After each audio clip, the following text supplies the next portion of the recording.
আপনারা দেখেছেন যে ফারাক্কার ৪৪টা গেট খুলে দেওয়া হয়েছে, তিস্তার সকল গেট খুলে দেওয়া হয়েছে।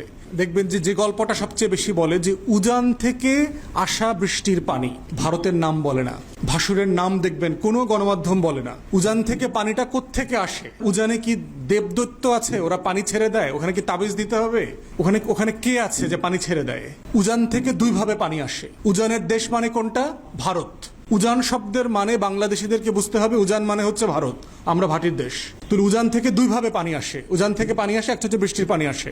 পৃথিবীতে সবচেয়ে বেশি বৃষ্টিপ্রবণ অঞ্চল হচ্ছে আমাদের যে পার্শ্ববর্তী ভারতের যে রাজ্য আছে মেঘালয়। এই মেঘালয়ের শিলং চেরাপুঞ্জি হচ্ছে পৃথিবীতে গড়পট্টায় সবচেয়ে বেশি বৃষ্টি হয় হচ্ছে ওইখানে।